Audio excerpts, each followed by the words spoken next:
everyone. I hope everyone is doing really well. So we are on Saturday now. So weekend has approached. We are in the weekend right now. But as I always say that there is no weekend for a UPSC aspirant or any aspirant who is preparing for examination, because on weekends what I recommend is that you practice your MCQs, PYQs, your answer writing, and most importantly do your revision. Revision is the most important thing which you should do on your weekend days, or if you are giving a test, you can appear for that. So welcome to 23rd of November, and today there is one important news which is of U-turn. I'll talk about that once we reach there. So good morning everyone. Wonderful morning to everyone whoever has joined the session. Thank you very much for joining. Please do like the session, share the session, and the PDF link you will get in the description if it has not been given right now. In some hours it would be uploaded. So if you don't find it right now, you can come after 3, 4, 5 hours and see the link, and then you can download the PDF. Okay. So thought for the day, I think I've taken a thought for the day for the great and the legend Virat Kohli today. It is, if you can stay positive in a negative situation, you win. And I think this is absolutely fitting the current test match. I don't know what would be the result of it, but when India was bowled out for 150 in the ongoing Perth test match, so many of my friends and junior students, they had put status, this is a third class team, this, that, and what Bumrah did, we all praise him and what he did.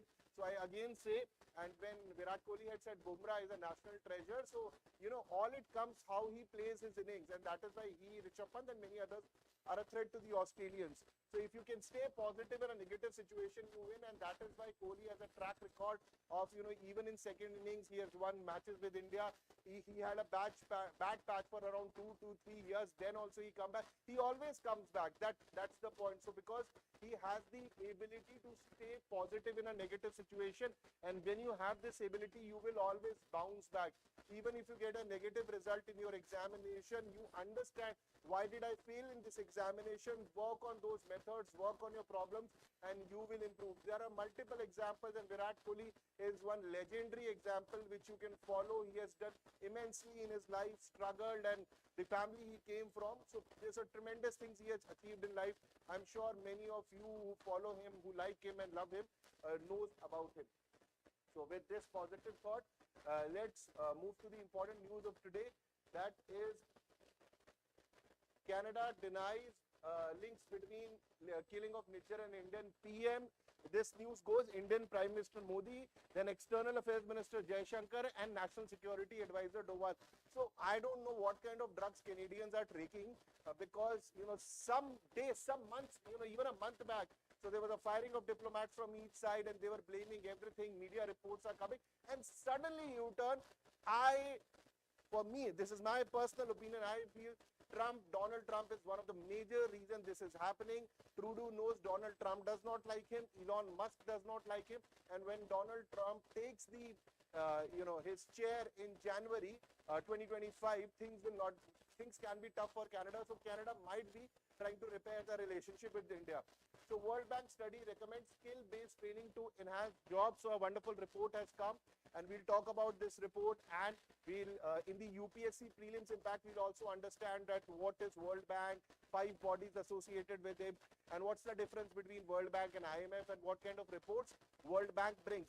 The report which World Bank brings, this is a continuous question which UPSC has asked. Government notifies telecom cyber security rules. It was a high time that they come with these rules. They have come. In the impact, World Bank and IMEI number, very important, PAN number, IMEI number, these are certain prelim facts which comes in UPSC and other exams. An editorial, understanding the changing face of extremist violence. Now this article has been written by former National Security Advisor M.K. Narayan. So very important article. We'll go delve into this. So right now your National Security Advisor is Ajit Doval. He was a former National Security Advisor, and he was also the Director of Intelligence Bureau, and he'll talk about the right-wing extremist jihad which is increasing all over the world, and how extremism on the right side of the panel is increasing. We'll talk about it. Rest we have our Q&A tidbits and extra mile which we will cover. There's one more news from the America, that America and Indian relations are good, but more or less that was about, the questions was asked to the US spokesperson about Adani, but she said that Adani is an issue we'll resolve. But overall, there's a very good and comprehensive, holistic relationship between India and US. And one more news is there related to socialism. The Chief Justice of India, Justice Khanna, has spoken about definition of socialism. That is one which you need to cover in extra mile. That is also a wonderful article. Okay, let's move towards that. Not aware of any link between Nijjar case and Modi. I don't know. Again and again, I'm saying I don't know. If they were not even aware, how can they put allegations? How can Prime Minister of a country going into the parliament and putting allegations? This does not happen. So that is why I was asking, have they taken some drugs, or what are they eating? What are they drinking that they see? If India is putting an allegation against Pakistan or any other country, we have dossiers, we have reports, we have verification, we have identification, then we put allegation, or then we put anything against this country. But Canadians are, whatever the dream they come, they put this. They had put case, this Khalistan terrorist Nijjar, when Hardeep Singh Nijjar, who was killed, and then Trudeau says that the Indian agencies were involved, and in the month of October we saw that expelling of diplomats happened from the both sides. Canadians had said our High Commissioner to Canada, Sanjay Verma, that he is involved in the killing of Nijjar, and then he had given an interview to one of the Canadian press also, and 6 diplomats were fired from their side. Canadians say they had fired, rather Indians had already called them, then Indians had fired the 6 Canadians diplomats. India-Canada relations is all-time low. It has not hit economically right now, but the relationship are not good. It is already hitting the Indian students who are in Canada with the problem of visa, number of students reducing, etc., etc. And I've covered in the previous decodes also that India, during the sidelines of the G20 meeting, which happened in Rio de Janeiro this year, the Prime Minister spoke to UK Prime Minister, spoke to Italy Prime Minister Giorgia Meloni, and the Australian Prime Minister Anthony Albanese, and he spoke about a lot of things about defense, etc. But in Canadian terms, in terms of Canada, a lot of focus was on education, because if the Canada is trying to close doors for Indian students, then India can send the students to be it Italy, UK, or for that matter Australia. So this is what is happening right now. But again, Canada did not even think twice. They were putting reports. Their Home Minister, National Security Advisor, they were putting reports. So what they did is that they made whatever the allegations they had, they put those allegations in Washington Post in US, because Washington Post had a wider reach. Once that article was published, the Canadian press, or rather the Canadian government, said, see, Washington Post has printed an article, and that means our allegations are true. They did not tell that this entire article, this entire news was given to Washington Post by Canadian government only. So they put it, and then they say that, Indians are behind it. So anyways, so Canadian government has issued a clarification denying any evidence linking PM, External Affairs Minister Jai Shankar, National Security Advisor, to June 2023 murder of pro-Khalistan activist. Some people say activist, rather he is a terrorist. What Khalistanis have done in the Indian past, we have seen.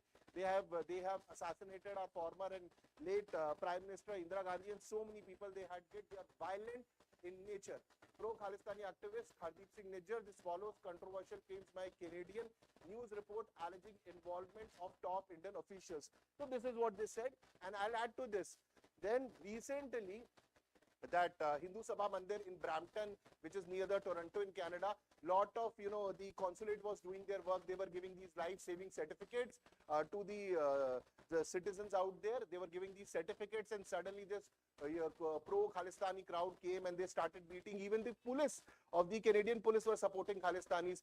Gurpan Singh Pannu has given statement on camera. He has given statement that I have been in constant touch, not only with Canadian government, with Justin Trudeau for years, and giving him, my intelligence reports. So they are relying on reports of a Khalistani terrorist who is sitting in, America and sending reports. So this whole cabal of Canadian government and their close aides of Khalistan has almost what? It has been exposed, and we all know why Justin Trudeau needs, the Prime Minister needs the support, because Khalistanis are led by the NDP. The NDP is the New Democratic Party in Canada, which is led by Jagmeet Singh, and he needs that percentage of seats so that his party, Trudeau's party stays in power, and that's the entire gimmick. And when they had put these allegations, the very strong reply had come from External Affairs Minister that is what the statement has coming. This is ludicrous and this is preposterous, the kind of statement Canadians had put, and strong statement came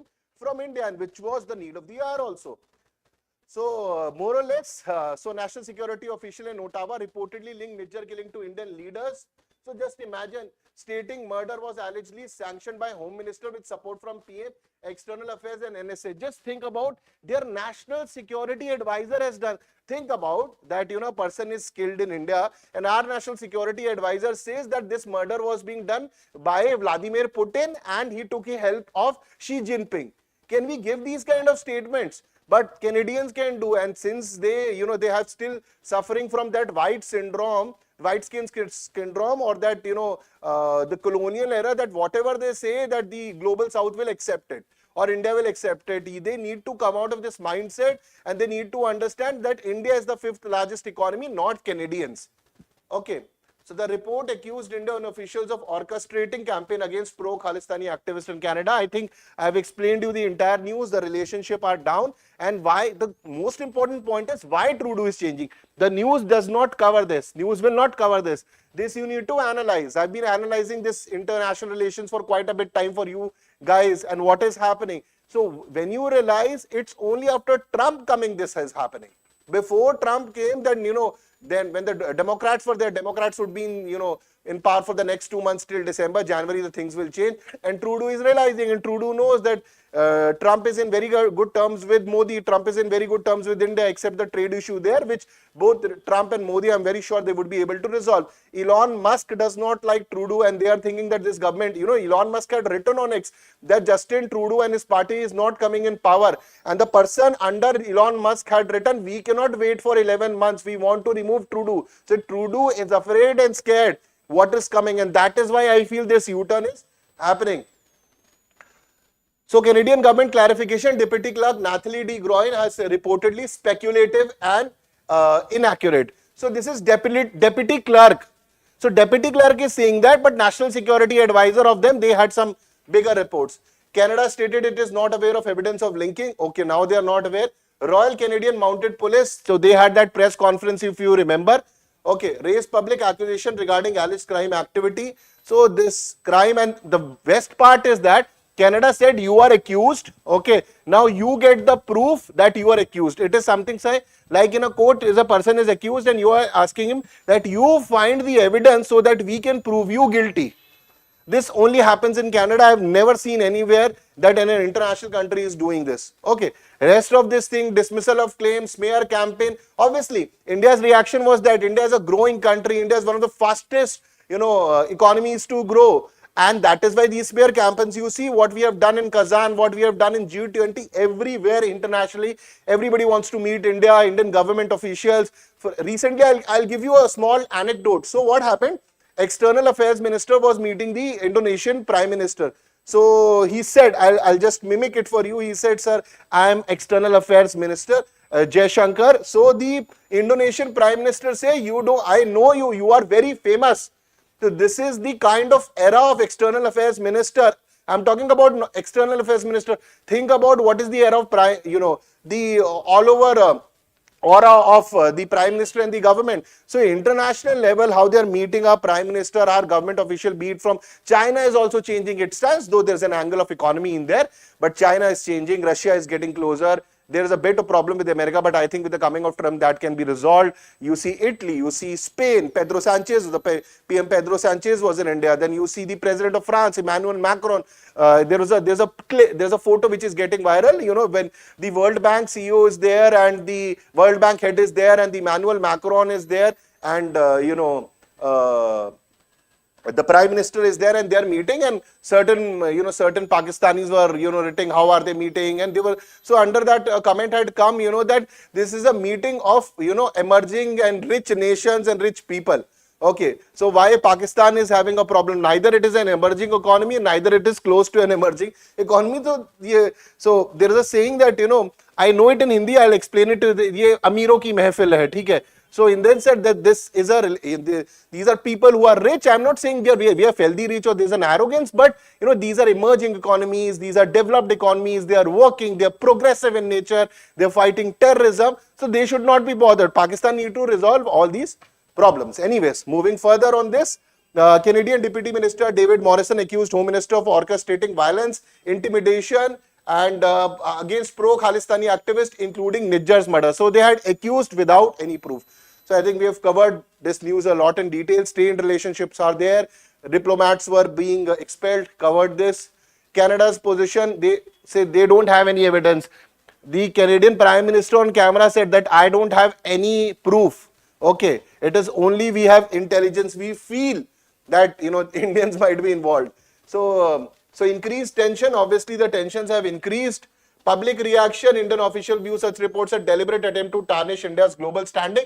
Canada tried it, but it's not working. It's 500 not work. 500% it's not working, because if it would have worked, German Chancellor would have not come to India, Prime Minister of Spain would have not come to India, Italy's Prime Minister would have not met India, Joe Biden, Xi Jinping, Russian Prime Minister, and so many around the other 9 leaders which we met at Kazan, that would have not happened.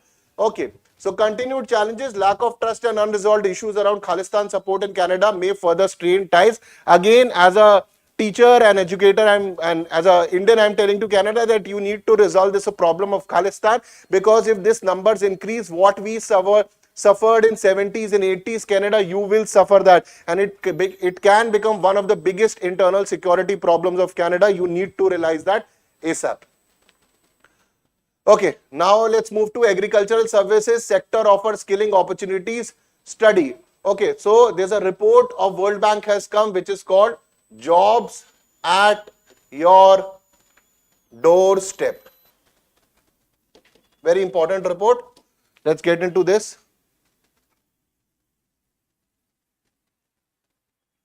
Audio is fine. Okay, let me just check.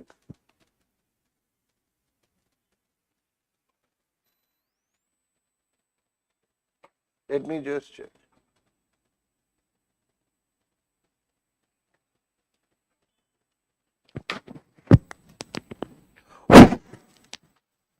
I think audio is fine.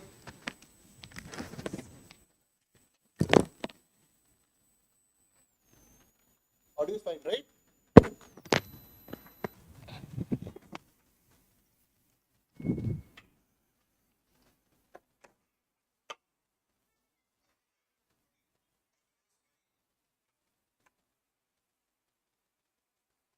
Okay, great. So, were you able to understand that Canadian news? Please comment in the section. I hope that you were able to cover that. Okay, now let's move to this news. So, World Bank has come with a new report which is called Jobs at Your Doorstep. It highlights the need for skill-based training, enhances employment opportunities across various sectors. So, yesterday I was talking about some, important problem which is happening in the industry, which is basically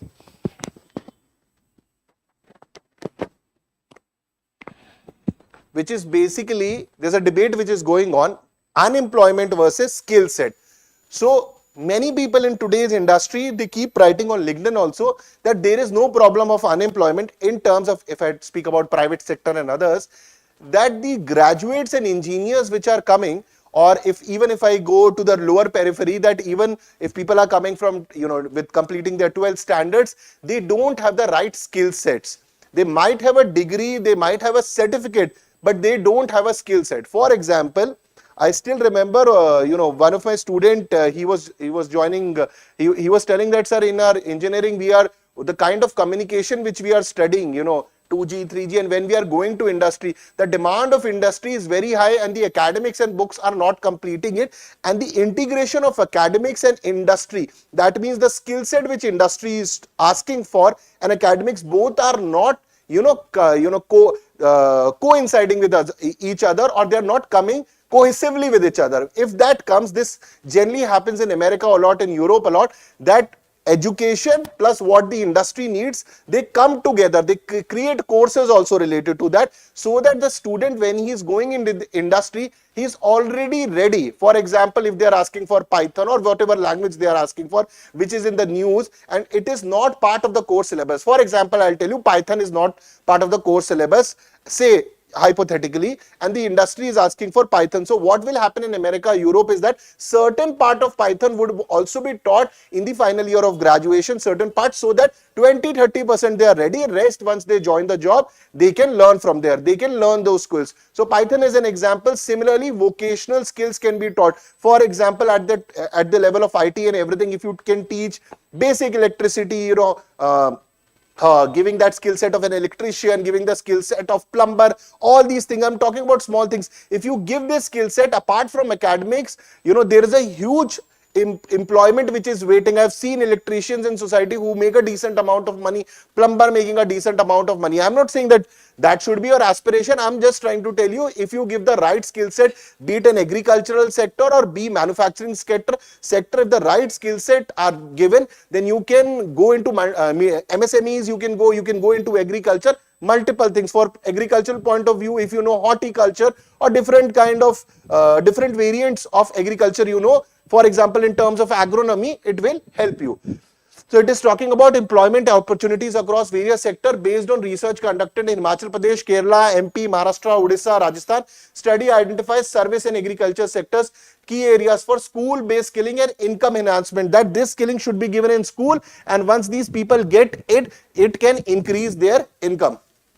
Okay. So in primary sector, so we have three sectors: primary, secondary and tertiary. Primary is your agriculture, secondary is your manufacturing, tertiary is your service sector. So agriculture offers significant opportunities. More than 50% of India's population is in agriculture.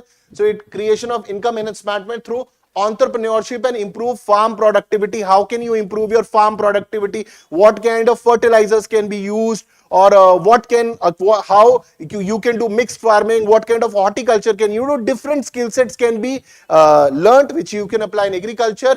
Manufacturing, especially MSME, that MSME is micro, small, medium enterprises, provides medium level opportunities contingent of skill certificates. In secondary sector, for example, if you have skill certificate of operating XYZ machinery, if they are related to petroleum sector, or there are multiple sectors from ACs to refrigerator to different areas of manufacturing. So if you have that skill set, for example, you have a certificate of skill certificate specifically related to semiconductors or chips. So China has grown in these semiconductors, Singapore has grown in these semiconductors, because the labor out there, they are very good in semiconductors in terms of their skill set, which is very much lacking in our country. So if we are able to do this, this can hugely benefit India in terms of semiconductors, and these people will get higher wages also. Tertiary sector, high demand in retail, IT, banking. Now, when it comes to services sector, you need multiple skill sets. It's not only academics. Good education you need language also. Proficiency in language also needs to bear there. You need to know different languages, and obviously your degree will also make a very much of important difference, and you might have to clear exams to get it. So multi-skill exposure and employment skill are required. That is why it is tertiary, it is service, it is highest of the sector. So as you go up, more skill sets are required. Okay. For example, I'll give you an example. So artificial intelligence is a part of tertiary sector. It is service based. So if you want to become an AI coder, obviously you need a lot of things compared to the primary sector or the secondary sector. I'm not saying those sectors are less, but skill sets will have variance over it.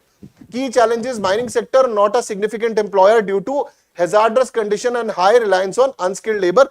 So here the World Bank says the focus is less. Curriculum development, again I told you that industry and the education should come together.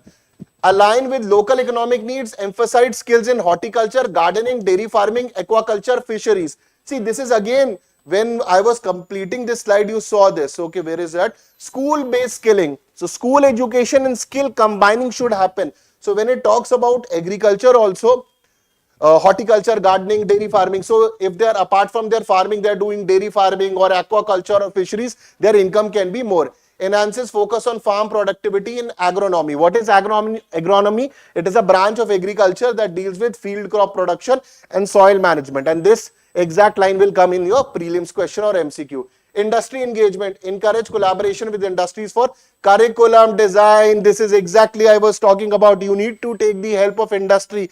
This is not only for every sector, primary, secondary and tertiary, that you need to take care what is the demand of the industry, what they are expecting, and what they are expecting education skill set, those skill sets should be extrapolated and put in your academics, so that when you are passing off your engineering college, your 12th or whenever you, or your graduation, that you already have those skill set and your chances of fetching or getting a job is very, very high. Or rather the entrepreneur or the industry will only, it's ready to, they are waiting for you to join.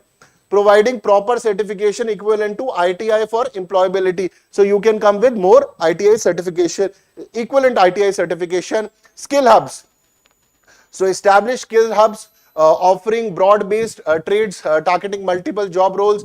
Align skill trades to local economies to ensure relevance. Focus on employability, incorporate hands-on learning, experimental pedagogy. Pedagogy is the method of study, how you are developing the entire academics architecture. Skill hubs are there. So this is also under the Pradhan Mantri Kaushal Yojana. Under the skills hub have already been created for broad-based trades targeting multiple job roles that you learn, different skill sets under one hood. So developing mechanism to train teachers. This is very important, to train teachers. We always talk about training students, but if the teacher or the educator or the faculty, he or she himself doesn't know it, how she will teach or he will teach. A wonderful editorial I had covered in Daily Decodes some time back, in which the editorial spoke about that we need to focus on teachers. Teachers need to be trained. So if the teacher does not have the skill set, how will they give the skill set to the student?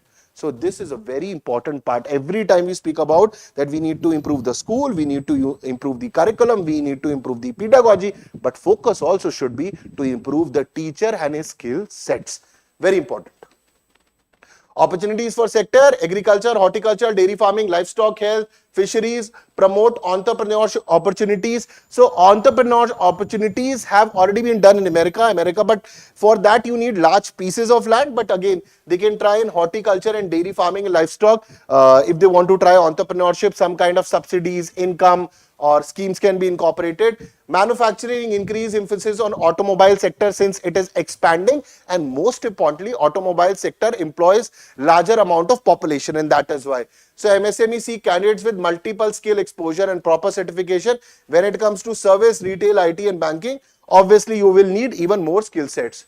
So strategic recommendation: skill education expansion, create skill hubs, revise trades to cater to multiple job roles, school mapping. Now one important thing, for example, you are opening this kind of skill hub in Raebareli, or you are opening some kind of skill hub in Bangalore, say Bangalore. So Bangalore, you will focus on IT and everything. But if you go to the other areas of Karnataka, or if you go to the other rural areas of Uttar Pradesh or Bihar, your focus can be on handicrafts, your focus can be on agriculture. So again, it cannot be one solution applied to all states. This is, we had discussed in Daily Decodes yesterday. You cannot make one solution, okay, IT, put in Bangalore, put in Raebareli, put in Delhi, put in everywhere. No, you need to see what kind of infrastructure is there, what kind of school is there. For example, there are places in India, I'm sure that you must have heard of something called GI tags. Okay, geographical indicator tags. So you can identify places on the basis of GI tags and other things, why these places are popular, what kind of skill sets are there, what kind of school is there, what kind of education there, and what kind of opportunities they can get. And on the basis of that, you can give them skill sets, or you can create these skill hubs which will help them out. I hope that you've got. So that is why school mapping. Align trades with local economies for better outcome. So for example, the Lucknow economy would be very different from Mamlapuram economy, or the Ahmedabad economy would be very different from for example from the Bangalore economy. So we need to understand and then make up a plan. Parent and student counseling should also be there. Parents feel that teaching this skill set, they find this is a taboo, and they are not ready for it. So counseling can be done through awareness campaigns. Industry partnerships, strengthening ties with industries for better employability and curriculum updates. So I have already told you what are skill hubs: centers that offer vocational training and skill development opportunities to target group of people. They are part of Pradhan Mantri Kaushal Vikas Yojana. I just told you that, which aims to create skilled workforce that is fit for the industry. Skill, skill, skill. If you have skill, you will get the job. everywhere in the world, everybody will today is not taught. It is important to get a degree in education basic, but skill is the most important thing. Once you get the skill, eventually the success, money and everything will fall in place. Skill is the major thing. So this will lead to improved job readiness, enhanced economic growth, and obviously more industry collaboration from all sides. So in prelims decode, let's understand World Bank. So it was created in 1994. It was created in 1994 as the International Bank for Reconstruction and Development. Later, its name was changed. Earlier, it was made IBRD. It was known as IBRD and IMF. It came out of the Bretton Woods system. Both of these came they came out of Bretton Woods system. It was created in 1944. Later, IBRD was named as World Bank. The World Bank is a group of global partnership of 5 institutions which are working, and they are World Bank for sustainable solution that reduce poverty and build shared prosperity in developing countries. So they give loans and everything so that overall progress can happen. World Bank is one of the United Nations specialized agencies. So it is part of United Nations. It has 189 member countries. India is part of this. It basically comes with lot of reports. So it also used to come with ease of doing business report. But that report being published, it was closed in 2021. So it used to come with ease of doing business report, human capital index, world development report. So HCI and WDR are still being continued, but ease of doing business report has been, it is not being published now. So this question can also come. When it comes to shareholding rights in World Bank, the highest right is of the America, and it shows the American dominance. They have the single shareholder right of 16.41%, rest by Japan 7.8, Germany 4.9, and United Kingdom UK 4.3, and France 4.3. These are all standard prelims questions. They have come multiple times in MCQs. They will put an order, they will ask which report, which is the report published by IMF, World Bank, etc., etc. Rest of the shares are divided among the other members. Now the 5 institutions are IBRD, International Development Association, International Finance Corporation, Multilateral Guarantee Agency, and International Center for Settlement of Investment Dispute. This is ICSID, and India is not member of this. And the last but not least, what's the difference between World Bank and IMF? The focus of World Bank is towards the overall development in the developing countries, helping them, giving loans, and IMF is mostly centered around currencies, and it focuses on international monetary system. It focuses on international monetary system and world currencies. World Bank provides supports to developing countries in terms of money, loans, etc. Okay. So the question we have, the study identifies mining as a significant employer. No, they said no in this report. Agricultural sectors should focus on local and needs as a horticulture. Correct. MSME in the manufacturing sector shows interest in hiring multi-skilled workers with proper certification. So B is the correct answer.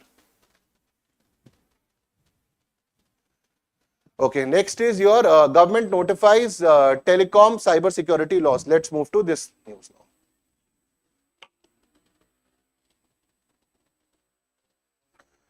Okay, now IMEI number. So you can put some asterisks and some number. It will appear in your smartphone also if you want to know your IMEI number. So this is like your, it is International Mobile Equipment. IMEI is International Mobile Equipment Identity Number. So it is basically your mobile phone's identification. You can say this is the name of your, this is the official name of your mobile, official name. So this is only, I'm just trying to make you understand that it's like an official name. It is as per the data, as per the certification, that is your name. Okay, like we have Aadhaar card and we have voter ID. So in their Aadhaar card and voter ID, just trying to explain you that this number which is given, that is your International Mobile Equipment Identity Number. Their name, your smartphones or whichever phone you have, your name and number through which they can verify. So it is a unique number, it is a 15-digit number, it is like a phone's unique identity, and every phone has a unique IMEI number. So identify a device on mobile network. So Telecom Department and Custom Department work together to check and record IMEI numbers of the handset that come to India. The numbers are used to verify the identity of a phone. Basically, this is used if your phone is stolen. So they try to track your IMEI number and they try to get your phone. And other thing is that if your phone is being stolen, they will block your IMEI number. So even if the person who has, the thief who has stolen your phone, so even if he changes the SIM card, he will not be able to use your phone. So it can help network providers track down a device in case it gets stolen or is lost. It can also be used to track people, because if they are carrying the phone, they can track it through this IMEI number. So remember, it is 15 digits and it is a unique number. One more thing I will tell you. So if you have a phone with two SIM ports, then you will have two IMEI numbers. So if you see, this is a phone with two SIM ports, so it has one IMEI number and second. Okay. So 2 MI number with a dual SIM option. Now let's come to the important news. So the government of India has introduced telecom cyber security rules. I think it was a high time they come with this comprehensive framework aimed at safeguarding India's communication network and services.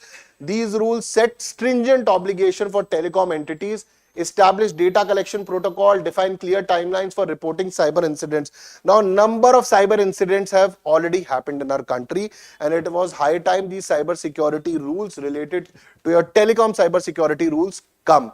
Just imagine, we are using the phone, we have everything on our phone. From your SBI, from your banking credentials, to your social media credentials, to your Gmail credential, every data is on the phone, which is moving from one direction to other, obviously through waves and everything.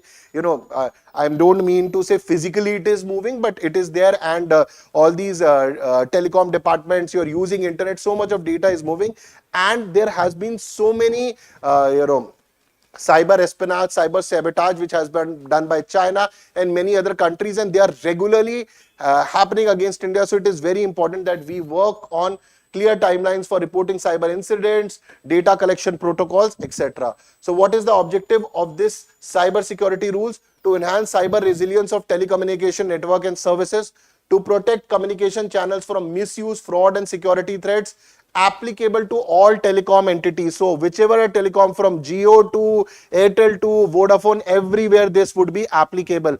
So providing telecommunication services on managing network. Rather, we are a bit late to do so, but anyways, it is a welcome step. So first of all, they would be creating a central authority. This would be data collection authority. Very important. Read this. Central government or its authorized agencies empowered. So they are not getting in your content of your data, but the data should stay here. Seek traffic data and other relevant information excluding message content. So what we are writing in the message, they are not bothered about where this content is going, what is content, what are happening on servers, is there a malicious intent there, is there a malware there. They try to study everything. Instruct telecom entities to install necessary infrastructure for data collection, processing and storage also. Now this will obviously require a lot of money, with the telcos need to put data collection, processing and storage, and most importantly, the data should stay here. It shouldn't be outside. Confidentiality measures. Data collected will be safeguarded with strict protocols to prevent unauthorized access. Multiple reports have come which has obviously spoken about data. Data should be private in nature, privy in nature, prevent unauthorized access. Finally, guidelines are coming related to this. Prohibited action. If there is a misuse of telecommunication equipment, networks or identifiers, I am 100% sure the message would also have been got to all these telcos that you will not be using Chinese infrastructure parts. 100%, because even when the Galwan happened at that point of time, even we are already not using the Chinese parts. Recently the army had also canned those drones which were using these Chinese drone parts. So any of the Chinese part will not be used as per me. Transmission of fraudulent message, activities causing security risk or contravening existing laws, these would be prohibited actions. So mandatory requirement of telecom entities, adoption of cyber security policies includes security safeguards, risk management, training. So they need to train their staff also. They need to put security framework in terms of software and other things. Emphasize vulnerability assessment, network hardening and incident prevention. So they need to put a lot of firewalls. They need to put, this is all obviously in terms of software and data they are talking about. Rapid action system, for example, a problem comes, a issue comes, so there need to be mitigation system, there need to be solution, that how would you solve it. So the exercises needs to be done on that. Like you remember that in many buildings we practice fire drill practices, that if a fire happens, how would you come out of the building. Similarly, they should also have mitigation steps, they should have solution steps which can be implemented. Incident reporting timeline, security incidents must be reported to central authority within 6 hours of detection, and there should be follow-up reporting, that once you have reported this incident that there's an infringement of data, what has happened, number of users affected, duration and geography, which area, duration for 2 hours, 3 hours, were they affected in Delhi, were all India affected, or it was Bangalore, it was Chennai, it was Kolkata, which area was affected. Impact on network functionality, the network of Airtel, is the network now being compromised, are they putting on that data, or it was only a small area but now network is secure. Remedial action implemented or proposed. Let me make you understand why this is important.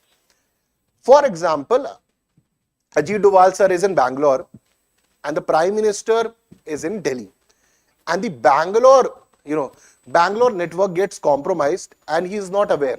Say for example, EM is not aware and he is on phone with Modi at that point of time for 50 minutes talking about Indo-China and the major important deals. Now think about this data getting compromised and this data going to China and other countries. This is the threat I'm talking about, and that is why these guidelines are important. I'm just giving you this hypothetical example so that you understand why this is important. You guys understood why this is important?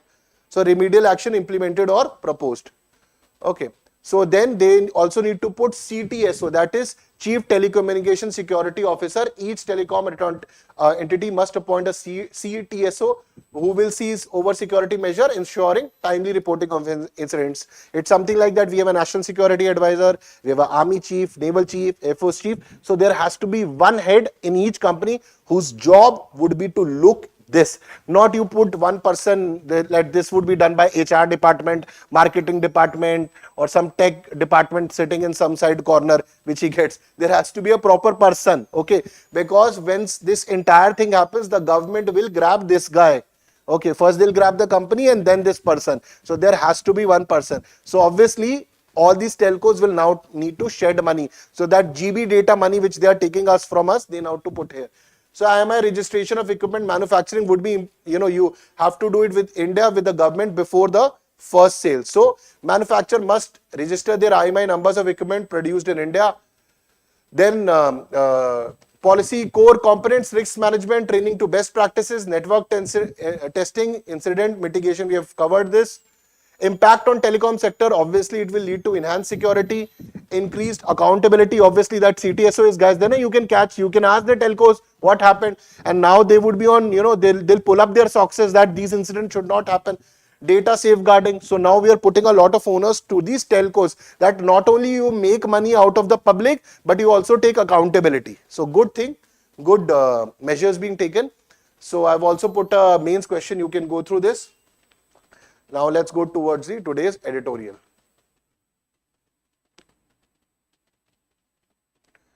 Okay, so understanding the changing phase of extremist violence, written by M.K. Narayan, former Director Intelligence Bureau, former National Security Advisor, former Governor of West Bengal. Period. It is important. That's it. Do you see what he has achieved in his life? So I've been part of IB, so I know, his cadre was also IB. So after completing his IPS training, he joined IB and he has been IB for years. So when he writes this, there is obviously, a certainty of, truth coming in this. So what is he saying? He's saying that in a world preoccupied with the current Israel, Hamas and Russia, Ukraine, everybody is focusing. What we are forgetting is there is one important thing rising. It is the evolving trend in the extremist violence are being overlooked. There is a rise in this, but because of the Israel, Hamas and Russia, Ukraine, we are not focusing. Right-wing extremist violence has profound implications for global security, democracy and national sovereignty. So right-wing violence can lead to global security, democracy and national sovereignty. So let's dig deeper into it. So there is a study, a RAND study came in the US that highlighted continuous changes in nature of domestic terrorism and violent extremism is rising. It emphasized the need for law enforcement agencies to adapt to these changes for how these future threats will change. And if you see, it is not only happening in America, it is also happening in Europe. You need to see the example of Germany. Germany is right now suffering from something called xenophobia. What is xenophobia? So xenophobia is a fear of stranger, or it is a fear when you don't like that the other person looks like he is different from you. So that is xenophobia. So lessons for India. While India in the early post-independent history dealt with communal violence, then we dealt with communist uprising, that is your Naxalism. We are still dealing with it. And newer extremist ideology has emerged, necessitating constant vigilance. So this right-wing jihad which is coming, this is also example of this extremism. Post-independence extremism. So first you had Tibhaga movement in Bengal, then Telangana communist uprising, both of which were suppressed by lasting ideological undercurrents. Naxalites, which we are still dealing with, it is still there in 34 districts. Over a period of time, we have reduced in from 2000 to 2010. It has expanded. The Naxalites had 1500 crore. They were in more than 112 districts. And today we have curtailed it down. Rather, the Naxalites are in the last leg. And I think in the coming 2 to 3 years, we'll wipe them off. So it appealed, later degenerated into mindless violence spreading across West Bengal, Andhra Pradesh and Kerala. And we all know the Prime Minister of India in 2006, former Prime Minister Manmohan Singh had said categorically to the press, the biggest internal security threat to the country is Naxalism. From that 2006 to 2024, we have come a long way. So key takeaway, ideological movements like Naxalism underscores the persistent threat of pernicious doctrine. Pernicious means evil. Okay, it means evil in nature, which demands strict vigilance. Okay, global trend focus has shifted from left-wing ideologies to right-wing philosophies, especially across Europe. Germany, I have told, so France tries to follow a mid-path between left and right, but they are also struggling. Mainstreaming of far-right ideas. So Brexit vote, they are talking about, so Brexit, we'll make, Britain rich again. Britain is right now suffering with inflation. London has one of the highest inflation. Rightward shift. The ideological shift has implication for countries worldwide, including necessity is confirming approaches to this extremist threats. So radicalization factors, events like 2001, rise of jihadist sympathizer in the West and COVID. So I'll give you example, the rise of Khalistan. This is right wing. The rise of Khalistan, rise of this jihadi. This is the rise of the right-wing extremism. Okay, COVID-19 pandemic created fertile ground for misinformation, feeding extremist ideology. Radicalization happening in Jammu and Kashmir, that is also right-wing. Radicalization happening in Pakistan, that is also right-wing extremism, which the author and the former National Security Advisor, former IB Director, former Governor of West Bengal, M.K. Narayan Saab is talking about. So impact of right-wing extremism, cross-pollination of extremist ideologies. Rise of Islamic State, right wing, small home ground extremist cell, Al-Qaeda, Osama bin Laden, these are all right wing extremism. So right wing and Islamist militancy now represents interconnected, requiring proactive measures from security agencies. And the problem which is currently, I'll give you more example, Houthis, Hamas, Hezbollah, and this axis of resistance, this is also right-wing extremism. So I've given you multiple examples of it. Al-Qaeda, ISIS, all examples. And now this is becoming a huge problem for the world, because right now our focus is on Russia, Ukraine and Israel, Hamas, but these are also rising. Then if you take the example of India, this Popular Front of India and Social Democratic Party of India, these are also the right-wing extremist organization, though there has been a crackdown on this. The PFI operation is one of the most comprehensive operation done by the intelligence agencies. It was done under the NSA Doval. If you get time, do read about that. So focus of the law enforcement agencies, global perspective. Law enforcement agencies now prioritizing the right dimension of right-wing terror, recognizing its implication on democracy and society, because their ripple effect on minds and brainwashing is very high. So whenever when they do this protest also, these right-wingers, the Khalistanis, and if they are being beaten, they're very capable of using media also. There are terms that, how government is against them, but actually they have very bad ulterior motives against the government and against the system. India's approach, increasing awareness of right-wing and Islamist militancy among youth, student, women and working class has driven the adoption of these security policies. The principle of eternal vigilance is the price of liberty. This is a line which you can use in your UPSC mains answer. And you can also quote M.K. Narayanan. The principle of eternal vigilance is the price of liberty underscores India's strategy in combating both right and left wing extremism. Okay, I put a question for you. You can go through this question. In the tidbits we have today, South Korea says Russia supplied air defense missiles because air defense missile technology to North Korea supplying 11,000 troops to them. So, barter system. Ayush campaign now has more than 4.7 lakh volunteers, and there is one important scheme they have spoken about. This is the Desh Ka Prakriti Parikshan Abhiyan, aims to empower citizens to understand Prakriti and how they can use Ayurveda. So a bit of fact out there. And in the extra mile you have, please go through this wonderful news on socialism. India means a welfare state, not a dictatorial dogma. In basically, Justice Khanna is talking about that socialism does not mean that the private sector cannot grow or they cannot put their industries.